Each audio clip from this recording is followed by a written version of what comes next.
The Israeli Prime Minister Benjamin Netanyahu was publicly challenged about post-war plans for the Gaza Strip, and that was by his own defence chief, Yoav Gallant. He's vowed to oppose any long-term military rule by Israel over the ravaged Palestinian enclave. Meanwhile, Netanyahu hinted in a riposte which did not explicitly name Gallant that the retired admiral was making excuses for not yet having destroyed Hamas in a conflict that's now into its 8th month. In a televised news conference, the Defence Minister Gallant said he'd been unsuccessfully trying to promote a blueprint for an alternative Gaza administration made up of Palestinians. He said those efforts got no response from various decision-making cabinet forums under Netanyahu. Gallant, incidentally, comes from the Prime Minister's own Likud party. Since October, I have been raising this issue consistently in the cabinet and have received no response. The end of the military campaign must come together with political action. The day after Hamas will only be achieved with Palestinian entities taking control of Gaza, accompanied by international actors, establishing a governing alternative to Hamas's rule. This, above all, is an interest of the State of Israel. Well, Gallant's comments, immediately backed by his fellow Minister Benny Gantz, plunged Israel's leadership into a highly public row. Remember, both have made visits to the US during these times of negotiation efforts. There was no immediate response from Netanyahu to his colleagues' remarks, but Benjamin Netanyahu has been very vocal about similar statements by the US Secretary of State Antony Blinken. Blinken has said Israel needs a clear and concrete plan for when the conflict ends in Gaza. He's also said that Gaza faces the potential for a power vacuum that could become filled by chaos, while ruling out any support for Israeli occupation.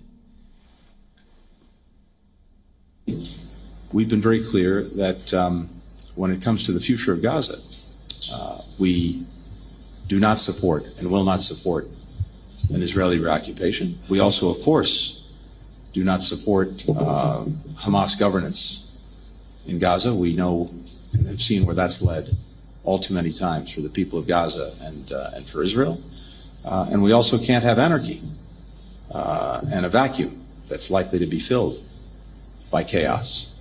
That only underscores the imperative of having a clear, concrete plan for the day after the conflict in Gaza, in terms of governance, in terms of security, in terms of rebuilding Gaza for its people. The chaos mentioned by Blinken is already playing out in Gaza.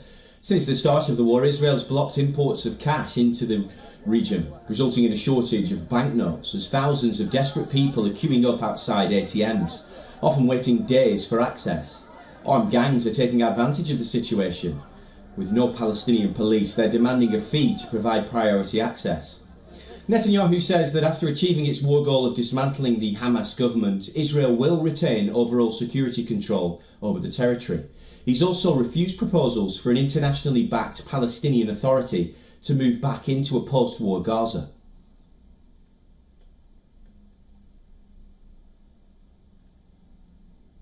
Well, for more on this, we were earlier joined by our correspondent Jodie Cohen from Ra'anana, and she gave us the latest on the apparent rift between the Israeli cabinet and, of course, between the Prime Minister Benjamin Netanyahu and US President Biden.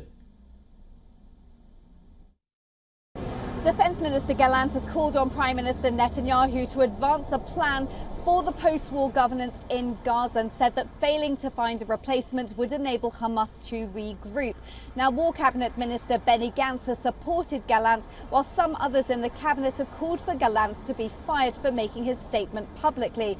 The Biden administration has supported Gallant and Gantz, both of whom have visited Washington in past months, and all agree, including Netanyahu, that they don't want Hamas to re-govern Gaza. But Netanyahu has said that discussions on governance are meaningless until Hamas is defeated. He said he approved a plan over 3 months ago for Gazans unaffiliated with terror to distribute aid, but said that that plan had failed because Hamas attacked those Gazans, and suggested that as long as Hamas is intact, no one else would step in to govern Gaza.